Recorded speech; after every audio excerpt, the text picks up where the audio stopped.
Hello बालको, मैं ऐसा करता हूं कि आप सब लोग एकदम शानदार और जबरदस्त होंगे। आज हम लोग बात करने जा रहे हैं नॉर्मल फोर्स का एक मिसकॉन्सेप्शन है, जो कि कई सारे स्टूडेंट्स के पास ये मिसकॉन्सेप्शन है। तो इस मिसकॉन्सेप्शन को हम समझेंगे कि क्या मिसकॉन्सेप्शन है और वो आपको गलती नहीं करना है, क्योंकि अगर आपको वो गलती करेंगे तो कई सारा क्वेश्चन आप जो है गलत कर देंगे और -1 नंबर आपको मिल जाएगा। ठीक है, तो एक वीडियो हम डाले थे, फ्री बॉडी डायग्राम वाला एक वीडियो डाले थे, और इसमें लास्ट में हम एक क्वेश्चन बताएं, दो ऑब्जेक्ट है और उसमें जो है फोर्स लग रहा है, तो उसका हम फ्री बॉडी डायग्राम बनाए थे। फ्री बॉडी डायग्राम जो है ये वाला फ्री बॉडी डायग्राम था, ये आपका फ्री बॉडी डायग्राम था।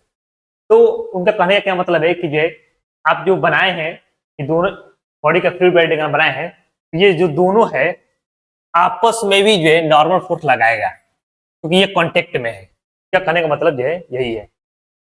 तो नॉर्मल फोर्स जो है वो M1 एंड M2 के बीच में लगेगा, दोनों एक दूसरे को नॉर्मल फोर्स लगाएंगे, ये कहने का मतलब है। ठीक है, और भी जो भी बात है, ठीक है, इनके कहने का मतलब ये है कि जो है दोनों एक दूसरे का करेंगे नॉर्मल फोर्स लगाएंगे। चलिए मैं आपको समझाता हूँ यहाँ पर। देखिए, इनका ये कहने का मतलब है कि इसके बीच में भी नॉर्मल फोर्स लगेगा। ठीक है, तो सबसे पहले समझ लेते हैं मिसकॉन्सेप्शंस क्या है, आपको क्या नहीं पता है, और कई सारे स्टूडेंट को जो है ये वाला बात पता नहीं रहता है और ये गलती होता है। ठीक है, तो इसमें कोई बड़ी बात नहीं है। देखिए इधर मिसकॉन्सेप्शन सबका क्या है, सिंपल याद रखिए कि कोई भी दो ऑब्जेक्ट है तो उसके बीच में नॉर्मल फोर्स लगता है, ये याद स्टूडेंट जानते हैं। कोई भी दो ऑब्जेक्ट रखा है कांटेक्ट में तो उसमें नॉर्मल फोर्स लगेगा, ये बहुत सारे स्टूडेंट ये वाली बात जानते हैं। लेकिन ये बात पूरी तरीके से सही नहीं है।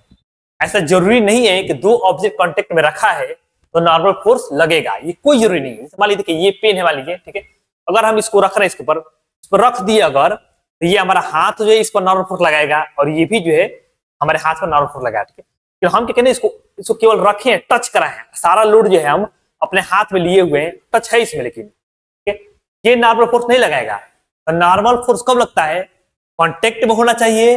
दूसरी चीज कि एक दूसरे को धक्का देना चाहिए, जब तक धक्का नहीं देगा तब तक यह फोर्स नहीं लगेगा। मान लीजिए ये जो है ब्लॉक था आपका, एक ब्लॉक था और एक ये ब्लॉक था, M1 ब्लॉक है, M2 ब्लॉक है, दो ब्लॉक ऐसे रखा गया है। ठीक है, अब दोनों ब्लॉक एक दूसरे पर फोर्स नहीं लगाएंगे। क्यों नहीं लगाएंगे, क्योंकि जो है ये इसको धक्का थोड़ी दे रहा है।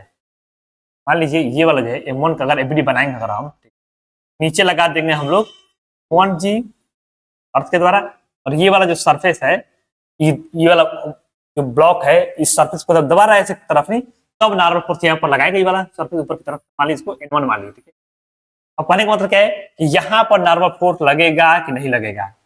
तो बहुत सारे स्टूडेंट क्या जानते हैं कि कांटेक्ट में है तो नॉर्मल फोर्स लगेगा। ठीक है, अगर चलिए मान लीजिए नॉर्मल फोर्स हम लगा दिए, ठीक, मान लीजिए हम नॉर्मल फोर्स लगा दिए, N2 मान लगा दिए, ठीक है, तो अब हॉरिजॉन्टल डायरेक्शन में फोर्स आ गया, तो अब तो ये इधर भागने लगेगा, ऐसा होता ही नहीं है।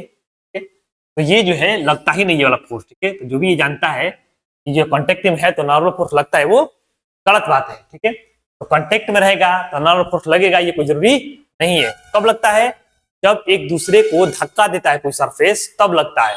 नॉर्मल फोर्स कब लगता है, जब जरूरत होता है तभी लगता है, हमेशा नहीं लगता है। ठीक है, कांटेक्ट में होने से नॉर्मल फोर्स नहीं लगेगा, जब एक दूसरे को धक्का देगा तभी जाके लगेगा।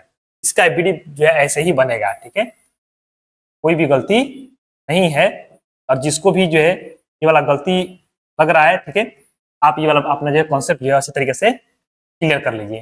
ठीक है, ताकि आपका क्वेश्चन जो है बार बार गलती ना हो, ना ये इसको धक्का देगा, ना ये इसको धक्का देगा। बता दिए, कारण सिंपल है, क्या है, नॉर्मल फोर्स कब लगता है, जब सरफेस कांटेक्ट में हो और दोनों सरफेस एक दूसरे को धक्का दे रहा हो, तभी जाके लगेगा। केवल कांटेक्ट में होने से नहीं लगता है, जैसे यहाँ पर दोनों एक दूसरे को धक्का नहीं दे रहे थे, यहाँ पर नहीं लगेगा। ठीक है, चलिए, थैंक यू।